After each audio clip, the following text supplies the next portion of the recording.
Come on.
And welcome back to another exciting adventure on the energy that surrounds us. I'm your host, Michael. And tonight's guest is a gentleman who I've had the privilege to investigate with on a few occasions. And he is a great inspiration and a great leader of events when he's hosting. I could sit here and say all kinds of positives, but yeah, keep saying it. He is, and he's an author as well, and is very knowledgeable, writes great books, and is a great speaker. If you ever get a chance to see him speak, I highly suggest taking that opportunity. And he has a wonderful title that he I'm thinking gave to himself, but oh wow, it's earned. He is the paranormal detective. And before I turn it over to you to talk about yourself a little bit, I want to take a moment and say thank you for your service, both, I believe, military and law enforcement. So thank you for your service and sacrifice. Thanks, man. I appreciate that. And for those who may not be familiar with who the paranormal detective is, why don't you give a little bit of your background? All right. So no, I did not give myself that moniker there.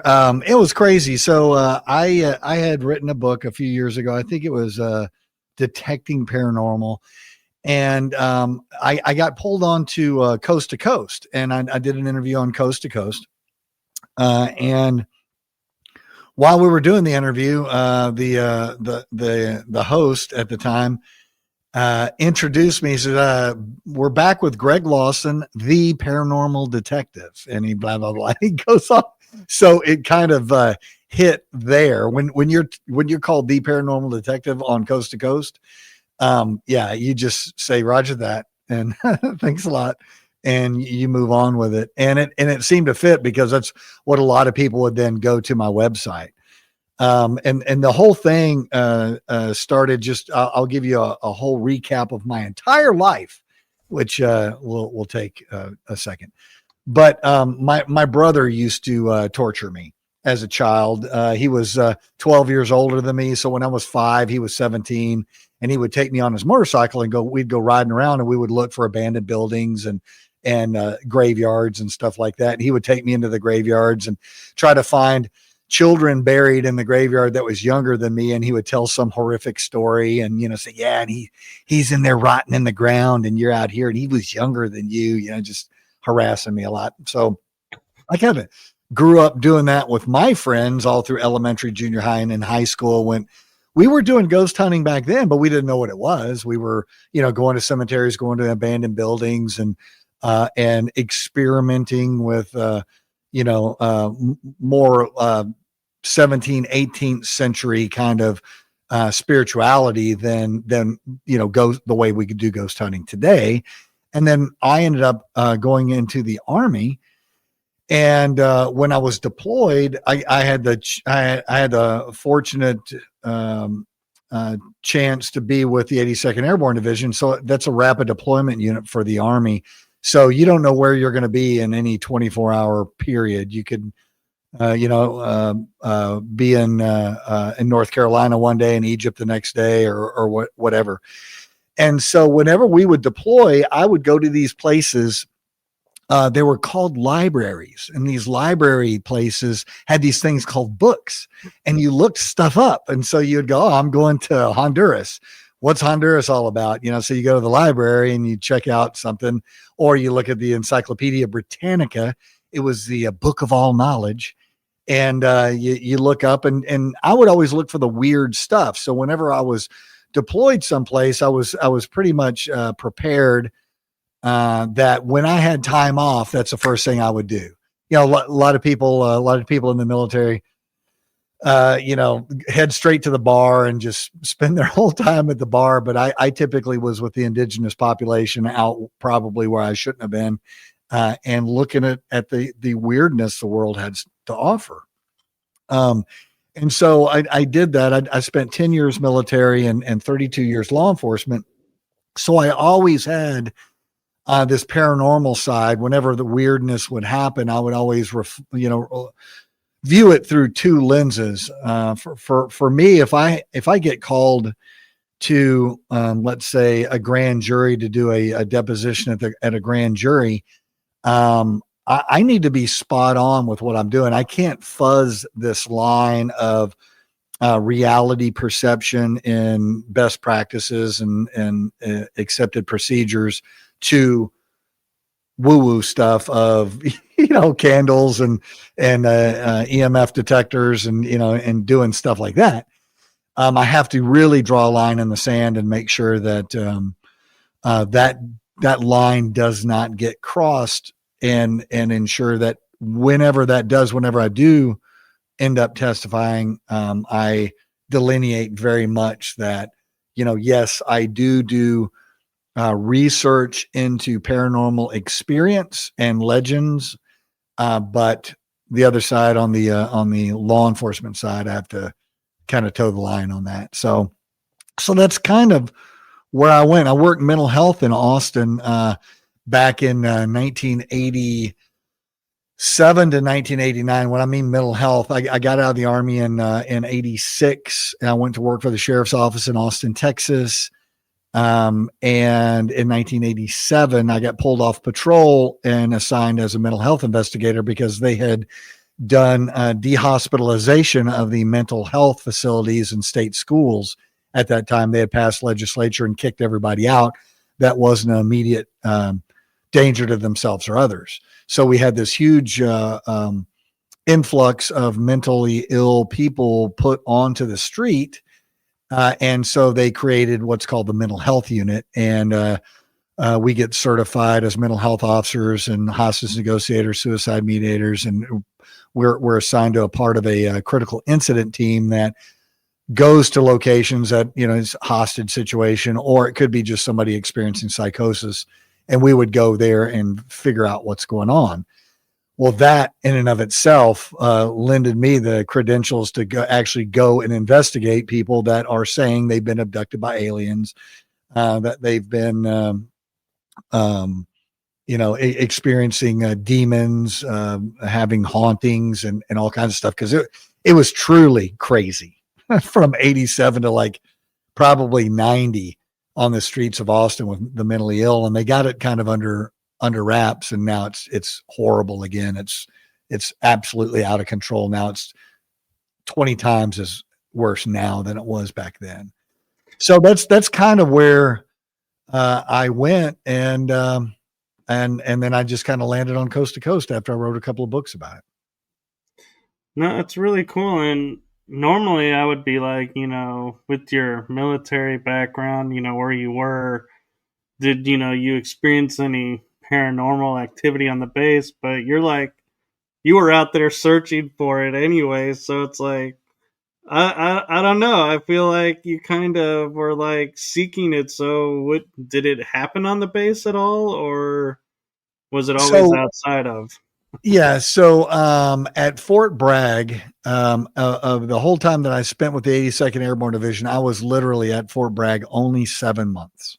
I was deployed all the rest of the time. I also served up in Alaska. I was a cold weather indoctrination instructor, and I was with an airborne unit up in Alaska. That was life changing being in Alaska. You know, being a kid from Texas, when I signed my contract, they're like, "What do you want to do?" I said, "I want to jump out of airplanes and break stuff. I don't know." And they're like, "Well, we got a job for you. You know, you get a guarantee. Where do you want to go? You can fill out your dream sheet." I was like, "Oh, I want to go to, let's see, Panama, Hawaii, and Italy. That'd be great." Yeah, they sent me to Alaska. That was great. typical Army, right? And and I was mad, man. I was super mad. And I got up there, and it was amazing. My experience in Alaska was amazing. I think that my experience, had I gone to Panama, would have been amazing. I think had I gone to Italy, it would have been amazing. Hawaii, it would have been amazing. I have an affinity for just all things that are happening and why they're happening, and everything from the smallest little bug to, you know, the possibilities of hauntings and that sort of stuff. In Alaska, the Aleut and Inuit peoples up there, you know, people just kind of go, "Oh, the Eskimos up there." It's like, yeah, there's a whole bunch of different tribes. Yeah. They're kind of grouped into as like, it's like saying an American Indian. Well, there's, you know, I don't know, hundreds of different tribes, and they self-identify. And that it's that way in Alaska and in Canada. And the legends and belief systems that they have are fascinating. And you look at it and you go, okay, all right, so you believe in tornants, or you know, like a Sasquatch, hairy men type thing. And you know, when you're out on the tundra and you're looking across the tundra there, and you see somebody walking across there in a big heavy overcoat and everything that's all hairy and everything, looks like a big hairy man.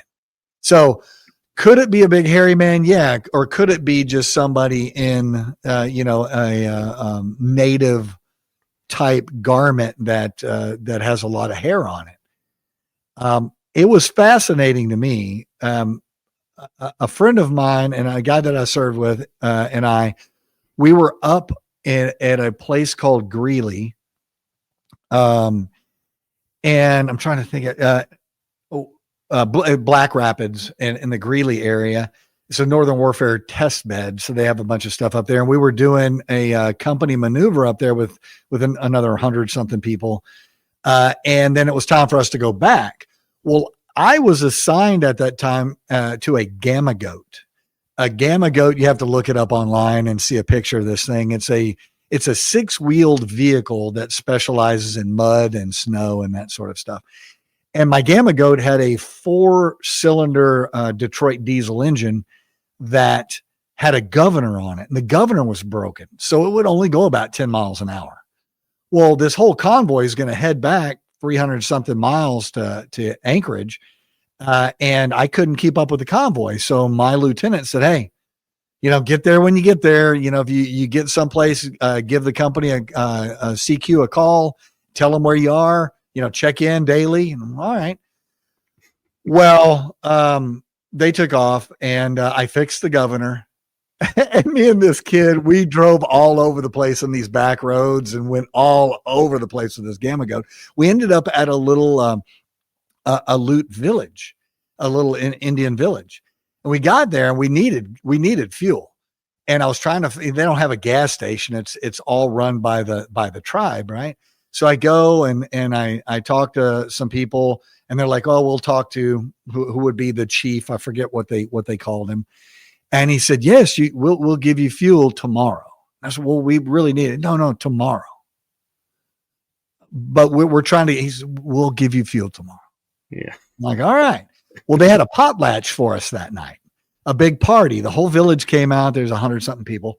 And they had us talk about what we do and where we were and where we're from, and just tell their little village, a kid from Georgia and a kid from Texas, and how we got to Alaska, and told them all about our vehicle, and just did all this stuff. And they gave us presents, and we had a little they had a party, and we had some I ate moose that night. I had never had moose before.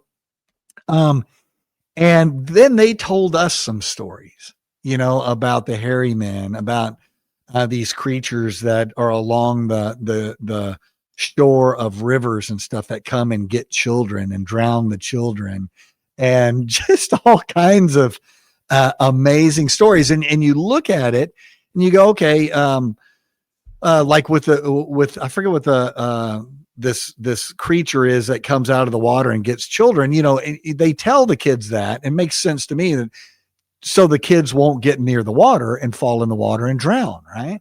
I mean, right. That's a good deterrent. But the thing that really, the one story that really stuck with me was of the hairy men, or the Tornets. And their story is the humans that were there and the hairy men used to trade together. They would meet once or twice a summer and they would trade things. And they actually had this little bartering kind of relationship. The hairy men did not speak their language. They didn't speak the hairy men's language, but they were respectful of one another. Until one of the younger teenage hairy men stole one of the Akios of them. It's like a little sled, right? And the human killed this kid, this hairy teenager. And that is when the relationship was severed, and the hairy people went off into the wilderness and were never seen again. They decided they were going to separate from humans altogether. And that's why today that they no longer relate. And so you hear these stories and you think about how a lot of these legends absolutely make sense. And you look at things like, oh, well, there's no such thing as giant sea monsters until you find a giant squid, in the 1970s, and you go, oh, well, yeah, there is. And all these stories that these sailors had of these giant squid attacking their ships is true. Up until that time, it was complete fallacy. It was complete legend, but it's not. And so I think like with Alaska, there's so many stories about Sasquatch, and throughout North America, throughout Asia, throughout most continents. Obviously there's something to this thing. It could have been born way back when, Neanderthals were running around. Of course, they weren't 7 feet tall. But and those are the kind of things that fascinate me, that make me want to take deeper dives and spend a little bit of money and go to these different locations and look stuff up. So to answer your question, I just spent 19 minutes talking about that. To answer your question, I never had any experiences at Fort Bragg in any of the military bases, but I think it was because I was so busy. When I wrote the book, Messages from Mothman, a lot of people would come by and they go, oh, I love Mothman. Here, let me get the book. I'm like, whoa, hold on a second. There's like 7 pages talking about Mothman in there. This is very much more about exploring premonition and what all of this means, because a lot of people believe that Mothman, was trying to send us premonitions that the bridge was going to collapse and all that. And what is this all about? And so I personally just choose to pay attention to when these stories are and not just put them away. But as you know, when you're working day to day and you're having to hurry up and, you get up late, you got to hurry up and take a shower and brush your teeth and get going and get to work. And then something happens at work and you get half a lunch and your day goes like that. You're missing all of the little red flags that are popping up all around you of what could possibly be paranormal. So I think whenever I was at Fort Rich or Fort Bragg, I was so busy I wasn't paying any attention to that stuff. However, when we would deploy, I was in Honduras, I was in El Salvador, San Salvador, in Guatemala, in Panama, Alaska, Egypt, Chad, and Sudan. I spent the most amount of my time overseas in those places. And, once you get there and once you decompress a little bit and you have a little bit of time and you start paying attention, people ask me if I've seen anything. I can't say that I've really seen anything. My experiences are much more metaphysical. They're much more a feeling, a gut feeling, an eeriness. I wouldn't say words telling me to do something, but I just get this like a gut feeling. Yeah, an emotion that's like, wow, something's happening. I don't know what it is, but something's happening. So that's really the kind of my experience with the paranormal is more metaphysical. No, I think that's a deeper connection. And, as you mentioned being in Alaska and all your experiences there, I was wondering if you knew at the time or if you know now, do you want to go back to Alaska to experience the triangle? I would go back right now. Like if my wife was like, okay, just go, dude, I would knock over this table and I would be gone. I would go right now.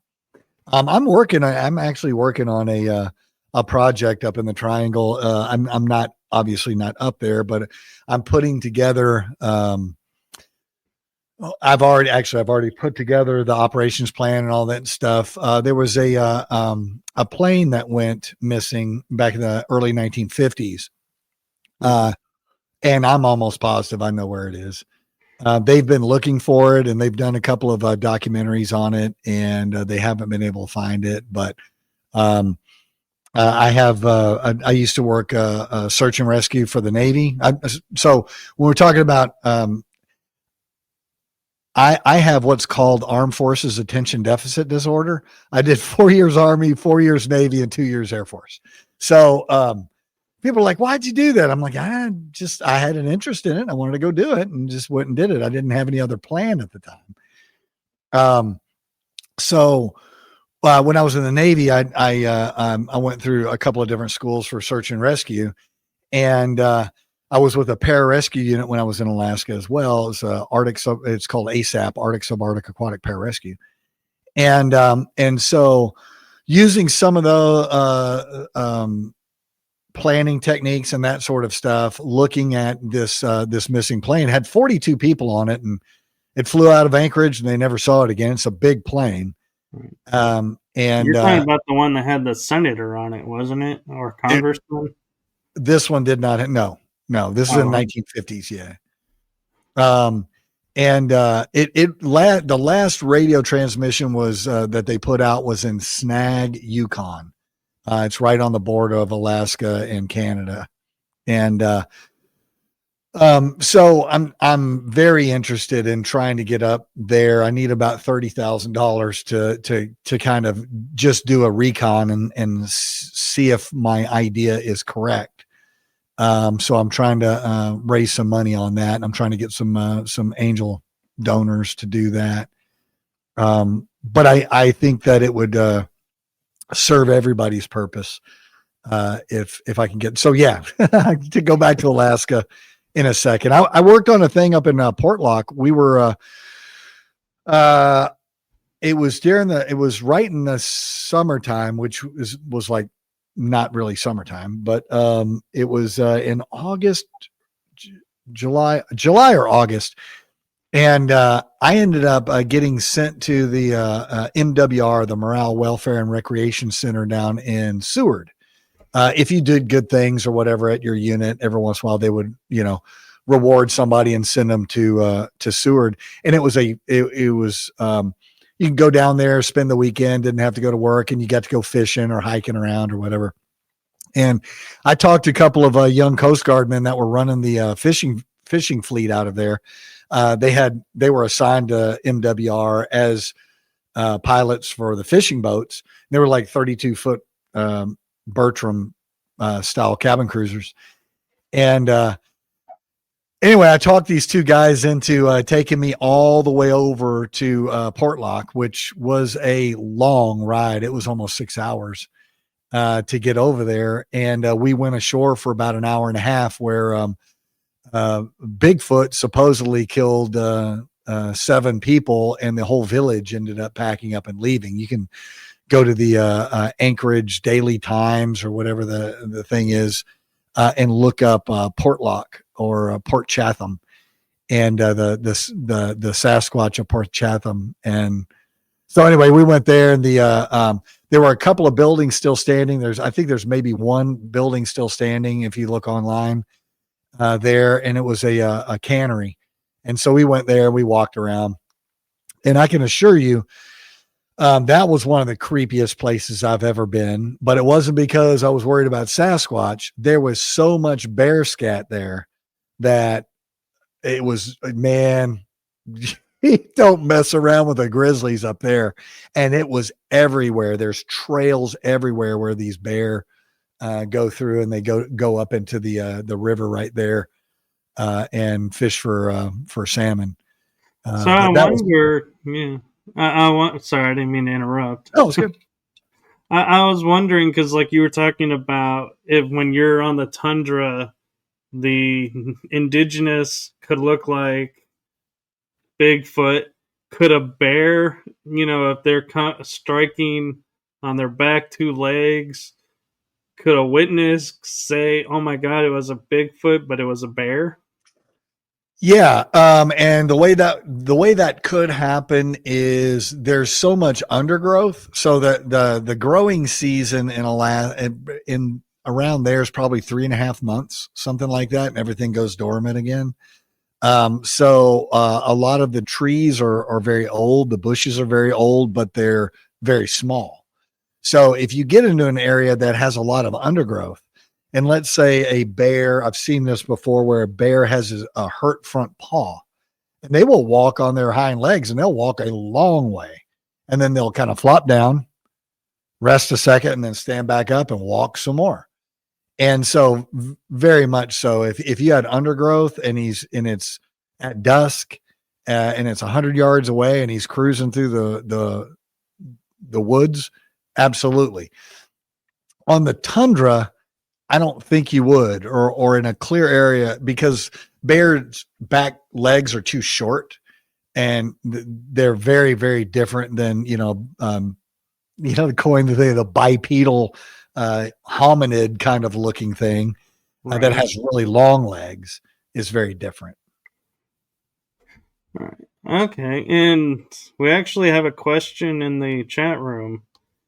At Surface Planet Radio 8806 is asking, is there an underground in Mount Hayes? Man, I wish if I knew that for sure, I would definitely make some money off of that one. I do not know. I've heard people talk about it, but about Mount Hayes, but I don't know anything about it. I wish I did. Yeah, and as you're talking about, going and checking out some stuff in Alaska, I wonder, have you heard about, and I'm not sure if it's Mount Hayes or which mountain it's in, but there is supposedly a black pyramid upside down in the Alaska Triangle. Right. So is that on your radar? Or are you like, nope, that's too far for me? No. I like all that stuff. I talked to a lot of different people about that area. The problem is, like, the area that I need to go to for this aircraft, it's 1,000 miles from Seattle. It's way up there, dude. People don't start thinking, it's like, how wide the United States is. Well, Right. make that go north to, from Seattle. That's how high up this area is. So to actually get up in those areas, is so prohibitively expensive. Either in gas, and if you're taking I drove the Alcan Highway from Anchorage up to Fairbanks and then back down through Canada and all the way to North Carolina. So I drove the whole thing when I got transferred from Alaska to Fort Bragg. But I mean, you're just driving all the way through. And so whenever I look at doing stuff in Alaska, I look at kind of the things that I missed while I was there. I would like to go back to those same places, knowing what I know now, and have a little bit of time and try to look at things that are different. I would love to go to Portlock. We were going to go to Portlock right before COVID. And I got the permits and everything to go on the property because it's now run by all that whole area, all the natural area has been turned back over to the indigenous population in Alaska, which is great. And it sucks as well. It's great because they're not going to destroy it. It sucks because white people can't get on there anymore without going through some big permitting stuff. So I did all the permitting and everything. And then there was a TV show called Alaska Killer Bigfoot. And they did the TV show there at Portlock, and they got some relatives of people that actually lived there in the 1950s and were supposedly part of the group of people that fled there when this Bigfoot was killing everybody. And they did not reflect well on Alaska, on that area, or on the tribe. And the tribe pulled my permits, pulled everybody else's permits, shut everything down. And the I forget what his title is. He's not he's like a chief, but he's not. They actually have, it's like a constable, but that's not the word. It's chairman. Like elder.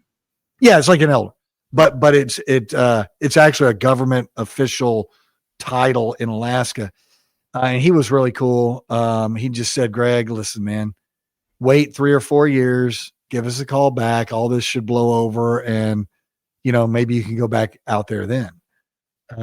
That whole area is really fascinating to me. That's where I would want to go back. I would want to go back to Old Harbor and a place called Sitkaladak Island and Refuge Rock. There was a massacre that happened there of Aleut people.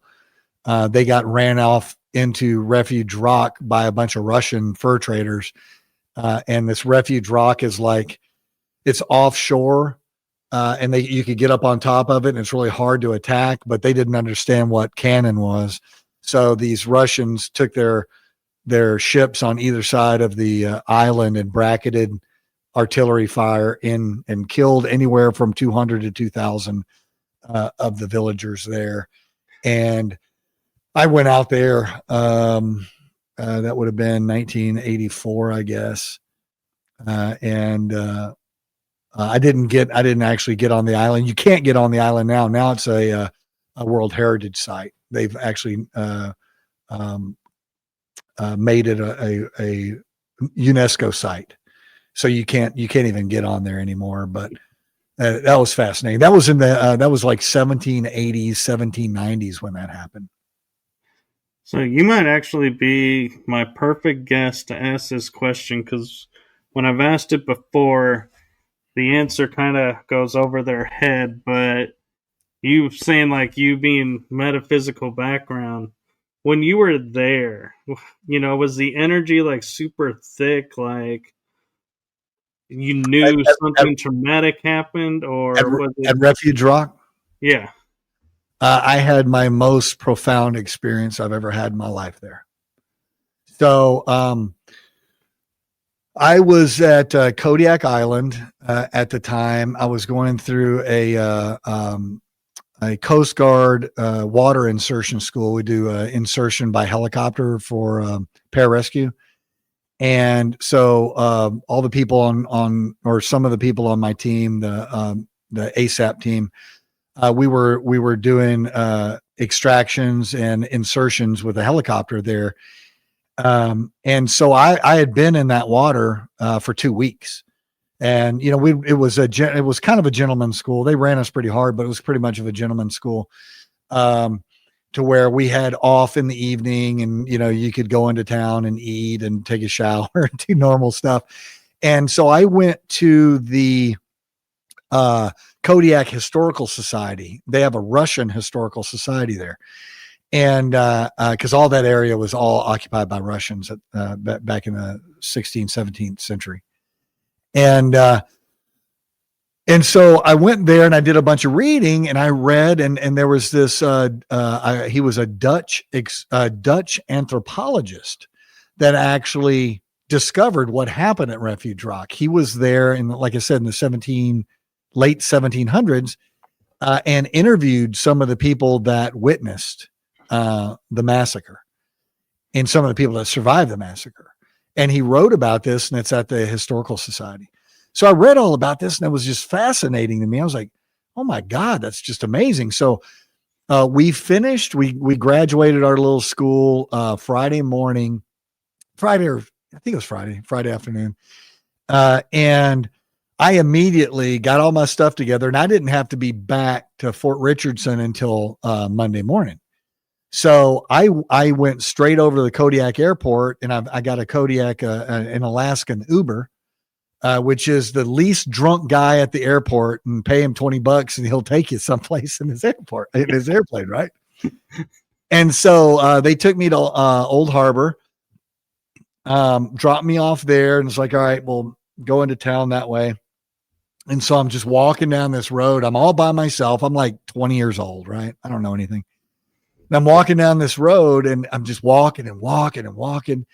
And I walk around the corner and there is a Russian Orthodox church, a big blue Russian Orthodox church, just in the woods right there. I'm like, what in the hell is that? And then a little further, you could see the village. I went down there and I stayed at the Bates Motel. They have a Bates Motel there. I guess it looked like the Bates Motel. And I went down and I talked to some of the fishermen that do, there's a whole bunch of tourist stuff that they do, and they go like fishing charter kind of thing. They don't do a whole bunch, but there were some there. And I talked to them and they had a charter going out the next morning. I said, can I go with you guys? And you guys drop me off at Sitkaladak Island. And the guy was like, he's looking at me, big grizzly guy, and I'm this skinny, or young 20-year-old kid. He's looking at me. He goes, do you have a gun? And I was like, no, not with me. He goes, and you're going to go on Sitkaladak Island without a gun. And I'm like, yeah, man, I can swim. I can, the bears come after me. He goes, the bears swim too, but I'll give you a ride if that's what you want. So I can't remember. I had like $120 in my name or something. And so I paid him like $30 or something. I got up real early that morning and then we went across. He dropped me off of the island. I had to walk about 5 miles to the other side of the island, and the island's actually split. And in the middle, there's this sand spit between the two of Sitkaladak Island. And right off of that sand spit is Refuge Rock. And I get there, I walk, and I get there. And I to this day, I cannot explain my feeling about when I got there. I'm looking around and I noticed that it's like behind me, it looks like there was a quarry on part of the island where the sand is, right? And the dirt and the sand. It looks like somebody has dug out there. Well, I started looking in the water and it was, there's land under the water at that time with the tide tables. The tide tables are very high out there.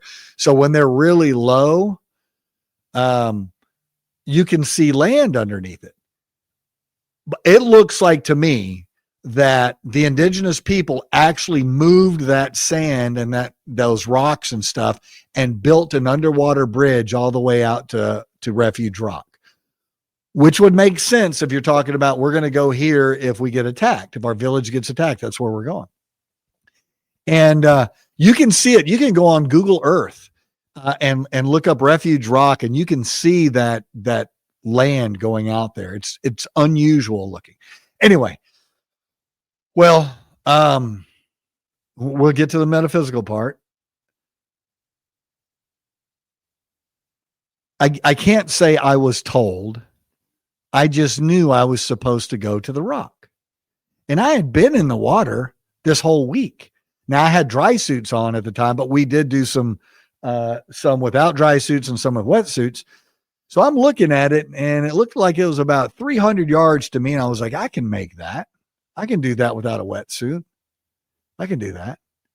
And so I started walking out there, and I got up to about my waist. And I started thinking about where I am, what's going on.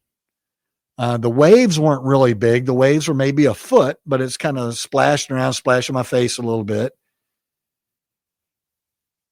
And I lost my nerve, man. I couldn't do it.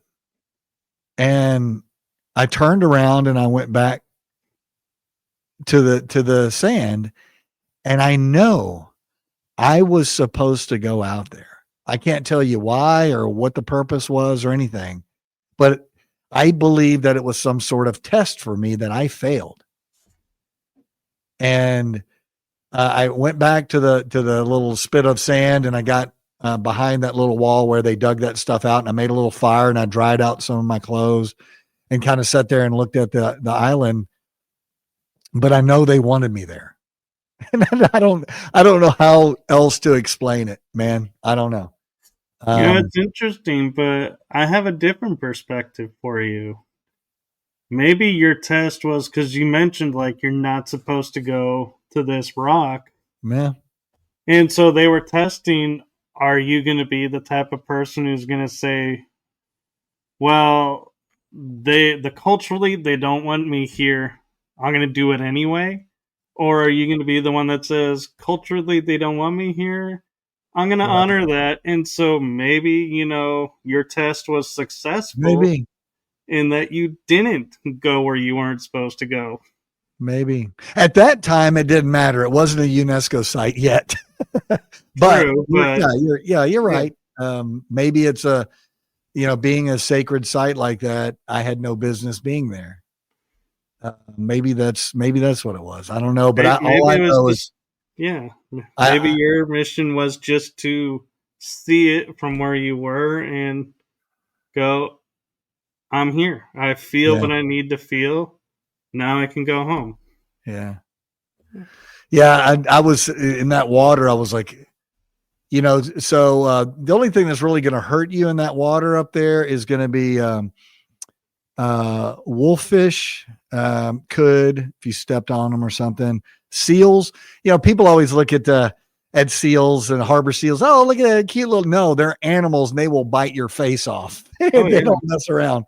And then of course you have a lot of orca up there as well. And I was like, wouldn't that be great? I'm out there, by myself, and the fisherman comes back and finds nothing but a backpack. Actually, he wouldn't have found anything because I wouldn't have carried my backpack all the way back over there where he picked me up.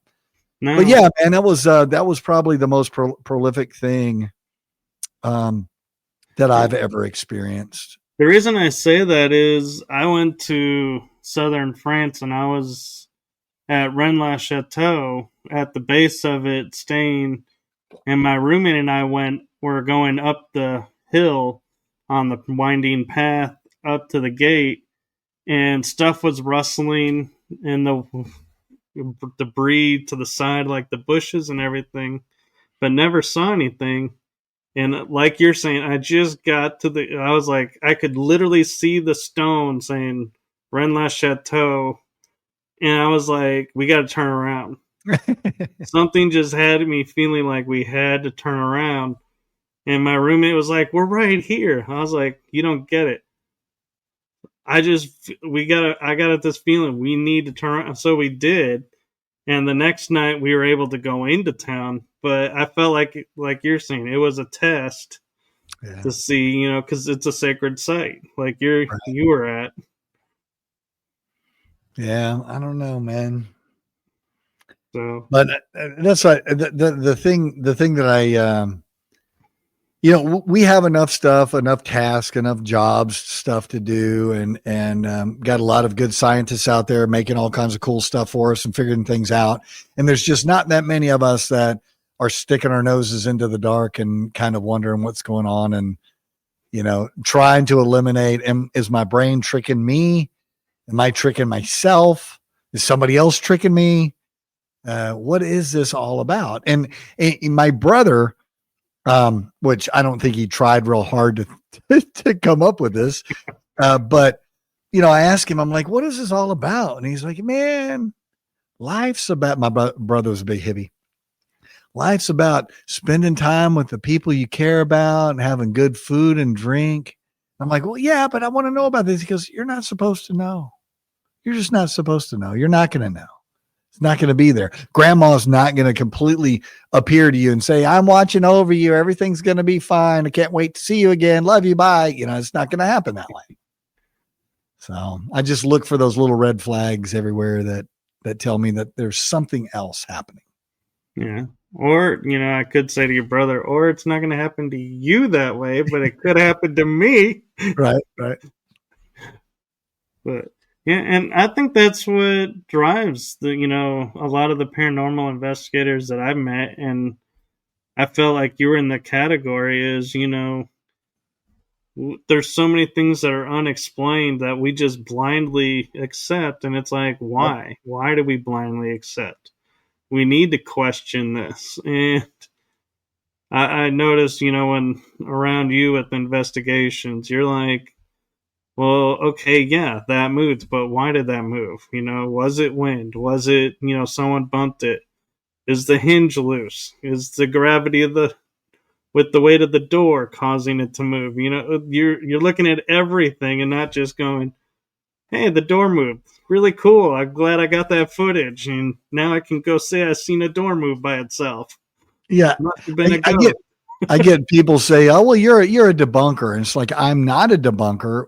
What I do is I eliminate all the naturally occurring things that could have happened and leave that empty hole. And if there's an empty hole left, that's paranormal.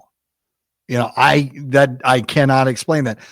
And I don't fault people that give very detailed explanations on how a ghost does this or does that. That's their belief. But there's no proof of what what people will say in a lot of the stuff. It falls very much into a belief system. And that's where I'm very interested, because I love the folks that's like, yeah, we use a scientific method to do X, Y, and Z in the paranormal. It's like, no, you don't. Scientific method is based on repeatability, period. And nothing in the paranormal repeats itself. It's always transitioning. It's always morphing into something else. And we would have to study something really super hard, 24 hours a day for years to really see if there's any kind of repeatability, let's say on the person's birthday, or on the dead person's birthday, or on the dead person's day that they were killed, or, some other major event that there's this energy that happens and causes it. But I think a lot of times I think we're big lures and we attract things, and some people, ghosts are attracted to some people, and ghosts are repelled by some people. So it's just like in life. I have a feeling when I talk to people about why some people get experiences the way they get, is the spirits are able to see us and in a way that we don't see ourselves, because they're in a different plane. And so they can literally look at you and go, you are genuine, you want to know, we're going to interact with you. And if you walk up and you're like, you're here for 15 seconds of fame, you don't really care. They're like, why should we waste our time and energy on you? Right. Let's focus on the other person. I was with John Tenney at oh God, where were we? Mackinac Island up in Michigan, and we were we were in a big building that they used as a movie set for Beyond Time. What is that movie? It's got Christopher Reeves in it. Another Somewhere in Time. Somewhere in Time. We were there, and we had a group of like, I don't know, I think it was maybe 14 people. And it was really interesting. That's the first time I'd ever done it this way, but you have 14 people. They're all different. You got two old white guys. You got a couple of young white guys. You got a lot of some Hispanic females, white females. And we were all asking the same question. We formed a circle, and then we all asked the same question, and we did it. And we did an EVP session during it. And just to see, because, maybe the spirits don't want to talk to the old white guy, you go to some up in Virginia or someplace and go to some slave quarters, and you're sitting there trying to communicate with the dead. Well, maybe they don't want to talk to you, Yeah. And so it's an interesting experiment to have other people ask the exact same question in as pretty much the same way that they can ask it, and then do an EVP session. And do a good 30 to 60 second pause between each person to see what comes up between those pauses, if anything comes up. For us, it was really weird. When we did it, I'm sitting there and I'm watching everybody, and we did it, right? Went all the way around, everybody did it. It was, I can't remember if it was 13 or 14 people. But when we played it back, there were 14 or 15 voices asking the same question. So it was like somebody sat down with us and joined us and played the game and asked the question. And everybody was like, wait, no, it started with Tenny and it went all the way around and it stopped right there. But somebody else asked a question in there. Who was that? And I don't know what happened. Don't have a clue what happened. It's amazing. Yeah. And there are so many interesting techniques that are out now, and I'm just curious, with your background with the military and law enforcement, what techniques do you really like to get behind and be like, yeah, I'd like to see more investigators use these techniques because they're the closest undeniable that we can get? Yeah. So, whenever I do real investigations, I do it completely alone. I don't do it with anybody else. And it's because other people distract me. They make noises, they ask questions, they're doing stuff. I mean, I will go with groups like when we do like events and we're going and we're going with different groups, and I'm going with different people. That's fun. And I try to make suggestions along the way, if they're open to it. But that's one of the things is, I think a lot of people go, hey, I'm going to go to Haunted Hill House this weekend and I'm going to do EVP, and EVP work. So they get all their recorders and everything, and they go up, and let's say there's construction going on at the house next door. And there's hammering, bam, bam, bam, bam, bam, bam, bam, bam, bam. And by God, they're going to do EVP work. They don't care. And they force it into it. And then, it's like, okay, yeah, listen to this EVP. I said, if there's anybody there, please give me a sign. Bam, bam, bam, bam. Like, oh, did you hear him knocking? It's like, no, it's the next door people working on the house next door. It's not what that was. Now I'm giving Haunted Hill House as an example just because I just picked that. That's not what happened at Haunted Hill House. But I see investigators force their technique into the environment instead of going and assessing the environment and saying, what would be the best experiment I could do here? What would be the best observation that I could make here, given the circumstances? And then using whatever it is at that time. Like in a case, I was at Belvoir Winery. I give this example. I'm there as a guest investigator. People are signing up to come and investigate, and they're paying to come investigate. And we had a group of ghost hunters escorting people through. Well, when they came over to me, I was going to do my thing, and this group of ghost hunters like, "Oh, we're here all the time. We're going to do EVP work." And I'm like, "Well, there's some kids over here playing basketball and blah, blah, blah." And they're like, "Well, this is what we do." And so, okay, come on, let's do it. And I'm just standing there going, I thought they were paying me to do this, but if you don't want me to do anything, I'm good. So, I have one of the cheapest little K2 meters that you can get. It was like $14 from China, and it's amazing. And so I just turned it on and I set it on the ground. And as people are coming by me, I'm monitoring them, right? I'm watching what they're doing, trying to watch what ghosts are doing, right? Well, half of them have their phones not on airplane mode. They should be shut off because airplane mode still leaches out some EMF. And so people are walking by me, and my little K2 meter is going off because it's picking up their phone. It picks up just about anything. It's really super sensitive.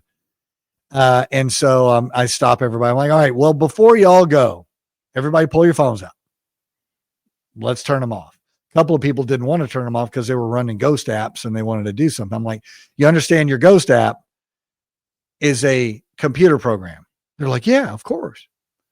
Okay, so some guy wearing a tinfoil hat in his grandma's basement is telling you what is happening. He's writing the code to interpret what the sensors on your phone are picking up. This is not analog. Analog is going to be something that's real. Digital is it's code. They've written the code, and it's that software is interpreting what the sensors on your phone are picking up. And so they didn't want to hear that. I'm like, all right, well, I'm just going to sit over here. And sure enough, man, they're doing an EVP session, and I hear it. Kids are playing basketball down the street. And it's, when I say down the street, it's probably 400 yards from us. But it's nighttime, and that sound is traveling really good. And sure enough, man, can you give us a sign? On the, did you hear that? Did you hear that? They're like, oh my God. I'm just sitting there going, oh no, yeah, that's great. That's cool. And I don't know what else to say. So if I could influence anybody, I would say, bring your equipment. When you get there, do a little reconnaissance of the surroundings, what's going on, measure the EMF that's in the area with a K2, like checking ballast on lights and walls and all that stuff, and identify all that stuff and try to clean the area as best you can before you actually do anything. And of course, you could argue with me on that. Well, just by doing that, you're disrupting EMF by going in there. Like, yeah. You could send in a psychic first, send in an intuitive first, and let them spend 30 minutes in there, then come out, then you clean the place, and then you set up whatever experiment that would be best effective given the environment. That's what I would say. Yeah, I just noticed we're like a couple minutes from the hour. I don't know if you, with your work, do you need to leave, or do you have time for a few more questions? Yeah, I have time. Okay. I respect what you do, and so didn't want to. I need to go, but I mean, I don't need to go, but yeah. Okay. I have a behavior modification unit that expects me to dinner, so that would be my wife. Wow, and I just got a frog in my throat. I was going to say happy wife, happy life, and yeah, that's right. My throat did not want to say it. That's true. But so I'm curious, with like you're saying, doing events, I view them as scouting Mhm. investigations. Like, do you feel something and you're like, okay, I'll make a plan to come back? Right. Have you ever been on an event and you're like, you just get this feeling it's not like you're saying, it's not on equipment, it's not anyone's experience. You're just like, something was here that everybody missed. I need to go back to this spot. Yeah, Haunted Hill House is very much like that for me. And that's probably the creepiest place. Lynn and I have been all over the place and been to some pretty amazing places, but Haunted Hill House is the most disturbing place I've been. And I've been back twice since then. And it's dude, I don't know what's going on there, but I was one of the first people that investigated it when they first bought it, and they gave me a call and asked me if I would come up and do it. And I said, "Yeah, I'll do it, but you have to give me the house for 24 hours by myself, and nobody can be there." And that was before they fixed it up. Now it's kind of decorated and it's got dolls and weird stuff in it and all that. Oh yeah. Um, but yeah, that's definitely one of the places. Warwick Castle, uh, uh, over in England, is another place that William the Conqueror started. Built a wall there in a siege tower. So it has incredible history, along with Corvin Castle, or it's also called Hunadora Castle in Romania.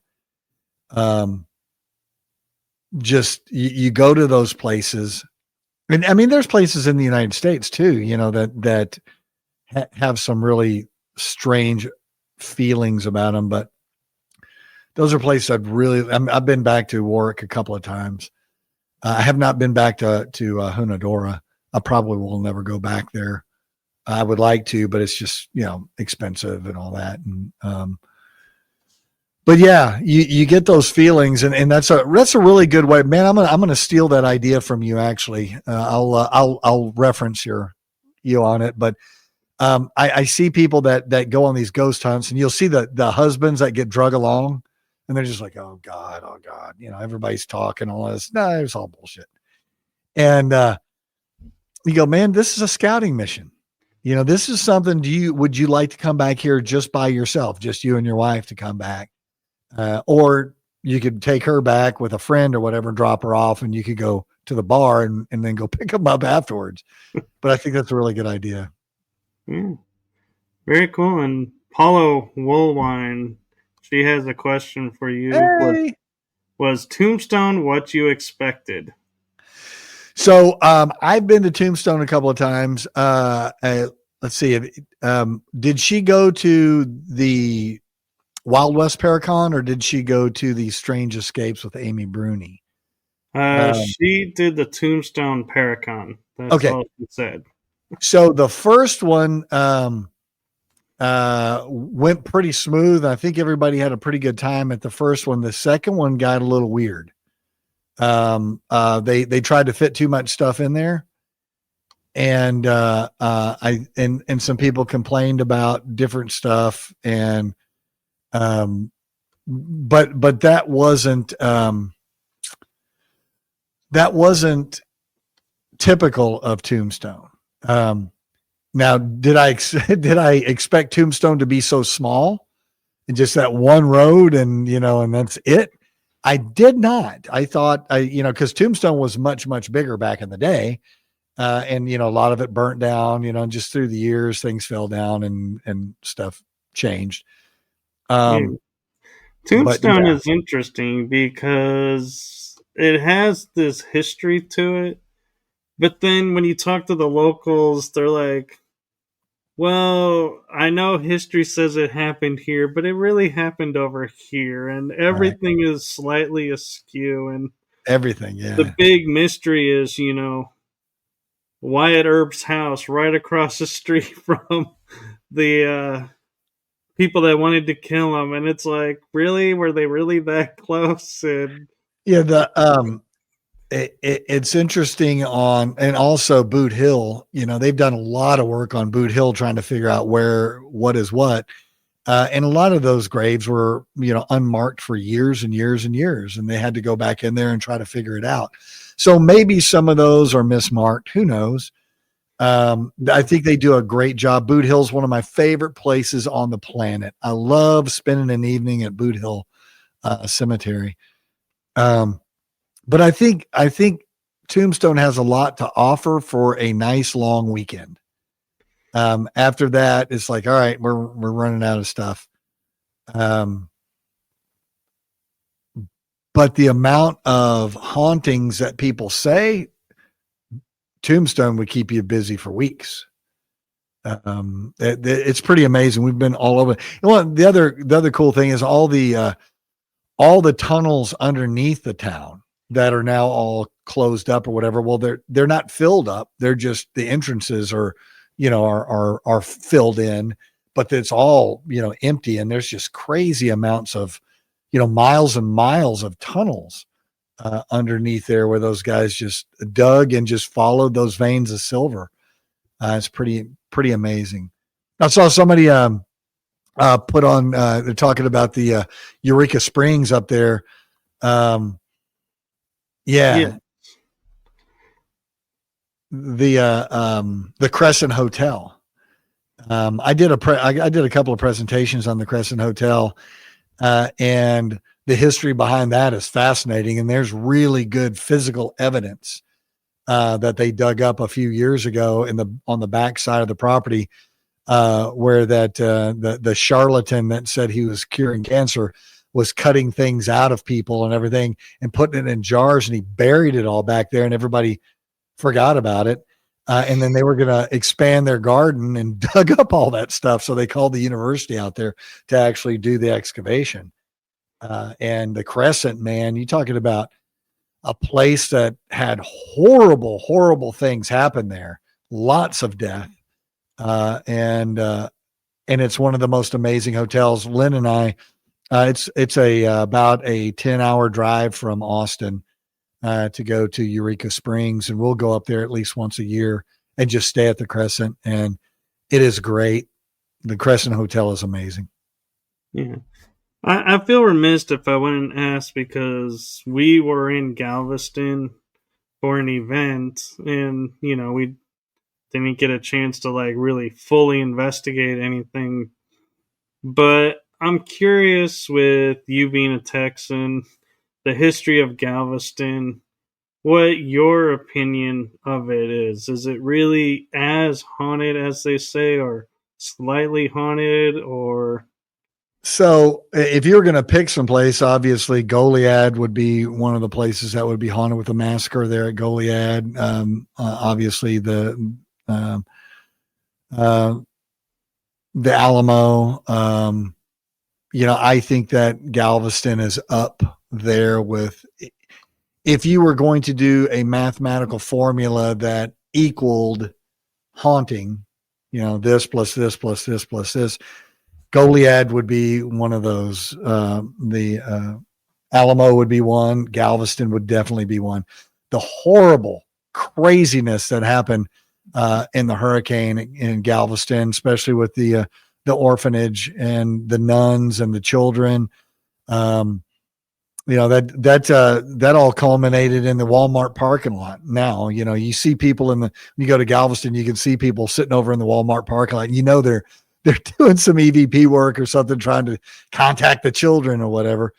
But, it's just horrific. If your listeners haven't ever read about Galveston and the hurricane, man, you talking about a crazy travesty of what happened there, and all those people drowning and all those children drowning.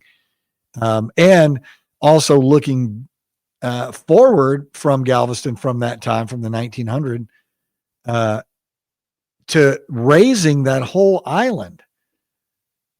How could, that was a long time ago. How did they have the technology to raise the island. They actually had huge pumps and sucked that sand out of the bay and pumped sand on top of the island and piled it up. You go to the Kathleen Macca does ghost tours there, has written a few books.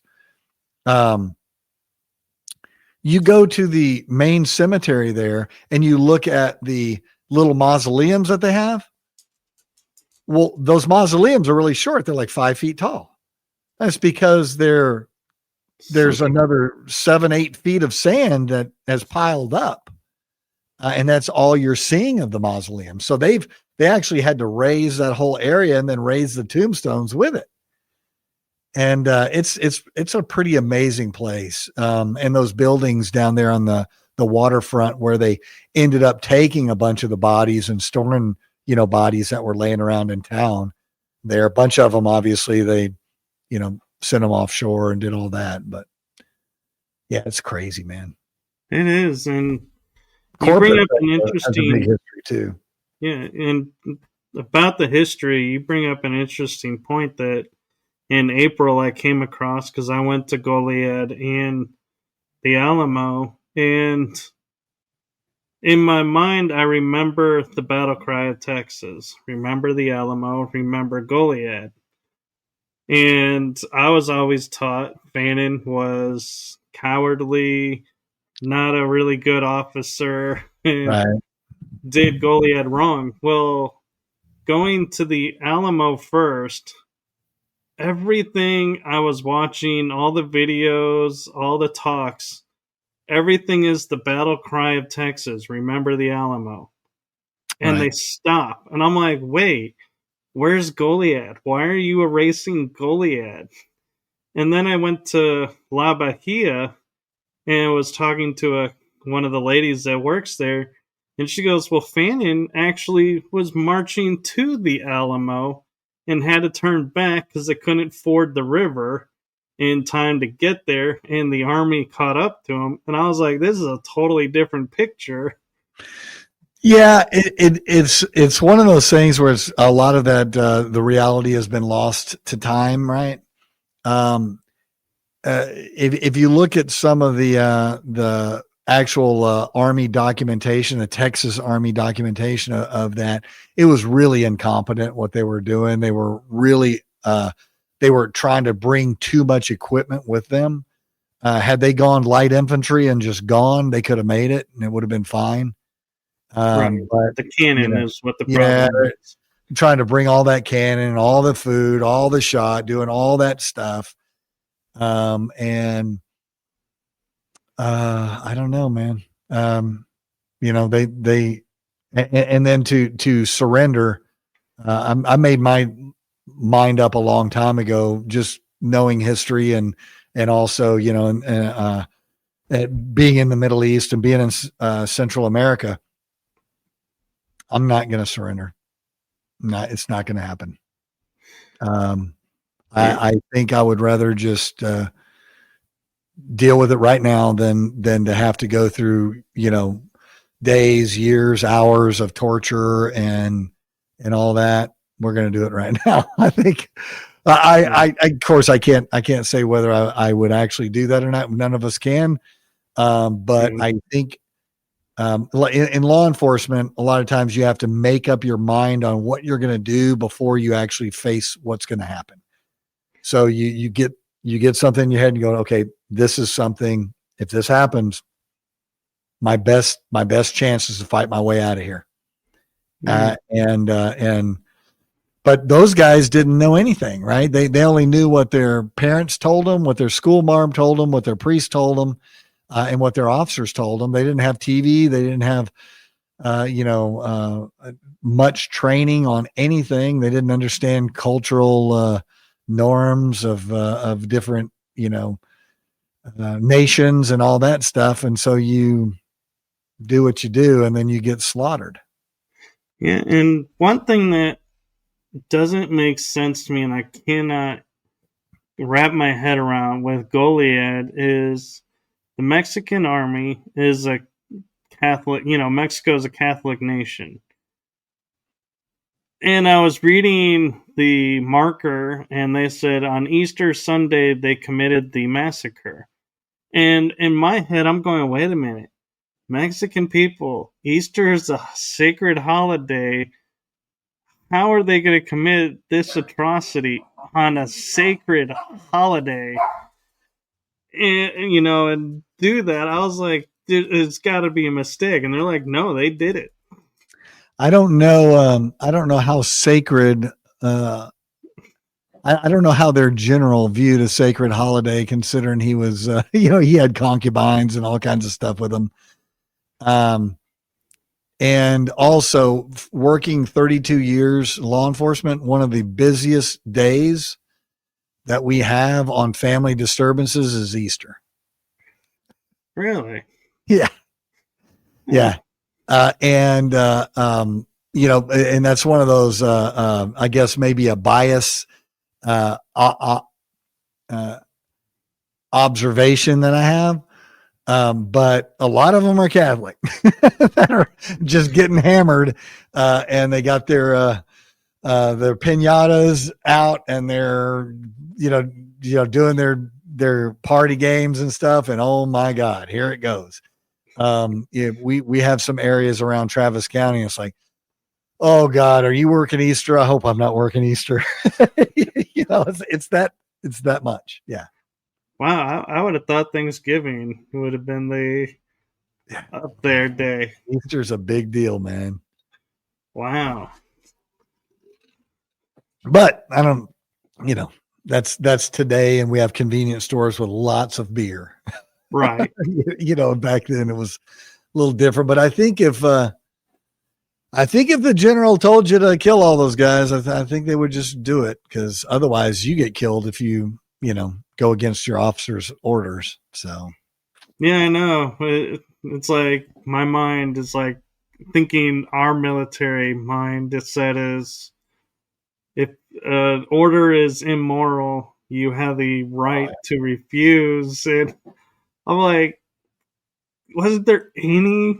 And that's the part of me that I'm like, when I investigate, want to go back and fully investigate La Bahia's. Did you want to follow this order, or did you feel you had no choice? Because then it paints a whole nother picture. Right. Yeah. It's a cool place, though. I really like it. It is. And the first time I went there, they were closed. So I just walked the perimeter. And I was finding the little windows that they have in the walls for the rifles. I would stick my hand in, and it's July, so you know what the temperature is like outside. I was like, I would hold my hand in there for a good while, because I was like, it's air conditioned. Yeah. Yeah. And I've always wondered, is that natural because of the stone that the fort is made of, or is that paranormal? Something was there. Well, maybe, but yeah, typically that stone and the stucco and all that stuff stays pretty cool, as long as it's, especially if they're doing the standard, making the walls with the hay on the inside of it. I forget what that's called, but they stuff adobe, and they do that. That's nice and cool on the inside. But, yeah. Well, I'm glad I asked, because that's always was in the back of my mind too, going, I didn't want to go and say, oh, look, paranormal. And then it's like, oh, no, that's natural. Sorry. Well, I mean, it could be something different, but most of those adobe structures are pretty cool. Yeah. Pretty nice. Yeah. And so before I let you go, because it is getting late, do you have any advice that you want to give to veteran or new paranormal investigators out there? Well, I could keep your mind open on what's going on. I see so many people immediately interpret things, and just collect that evidence, evaluate it, by eliminating the natural things that could be causing it. And then when you run out of that and you haven't explained it yet, then you have something paranormal, in my opinion. That and what we said earlier, as far as don't dictate what you're going to do at your investigation before you get there. Get there, evaluate what you have, and then use your tools as best you can to eliminate any extra, light if you're doing video or audio. And I always tell people, man, buy a analog recorder and run your digital recorder and analog recorder at the same time and compare and contrast what it's picking up. And it could be picking up different things. So yeah. And be open to those experiments. So do different things. Yeah. So if people want to get a hold of you to be a guest for an event, say, or ask you questions about, investigating, what's the best way you would like them to reach out to you?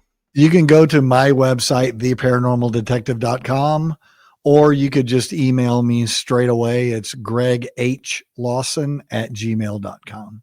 That's the best way. And I'm on Facebook and Instagram and TikTok and all that. But yeah. And I want to give you a chance because being an author myself, I know how important it is to plug those books. Yeah. And so you have, I think, is it 11 now? Something like that. Yeah. I need to count them. I don't know. So I don't read them. People are like, have you ever read your book? I'm like, no, I've never read my book. I read it. I haven't either. I read it and I abandoned it. Yeah. So you can go on my author page on Amazon at Greg Lawson, or, you can, like I said, on my website, you go to books and they're all right there, and it'll take you straight over to Amazon or to the publisher, and you can order straight from there. Thanks for that though, man. Cause I have, my latest one, which is Messages from Mothman. Prior to that was Roswell, the After Action Report. And then I had Diaries of a Paranormalist, How to Be a Paranormal Detective, and then Detecting Paranormal. Yeah. So those are the main ones. Oh, I think it's 9. I think you have 9 out right now. Well, yeah, and there's some that aren't still published. There's Zombie Advocacy that's not still published, but I get Zombie Economics and Zomfudo for the people that like zombie stuff. And then I have a couple of novels that were cathartic writings of stuff that I did when I was a mental health officer, called The Disorient Express and The Carrion, like carrion crow, like rotten meat on the side of the road carrion. It was a bad title for a book. Well, that depends on it. You might find somebody who's sitting there right now going, let me go find that book. I hope that book's still in print. That sounds like something to read. Yeah, that's my wife's favorite book. The Carrion's her favorite book. And everything I wrote in there is all true. I just changed the names and the locations because every one of those calls, those are real police calls that I went on. And I just had to, change it all up. But people look at me like, man, you're crazy. I'm like, no, I didn't make any of that up. That's all real stuff that really happened. So, yeah. Thanks for having me on, man. I appreciate it. Yeah. Thank you for coming on, and thank you to everyone in the chat room, and have a wonderful Thanksgiving. And one thing I kind of did this earlier when we started, but I'm going to do it a little different, is thank you, Greg, for everything you're doing for the paranormal community. It is seen. I see it, and so I appreciate it.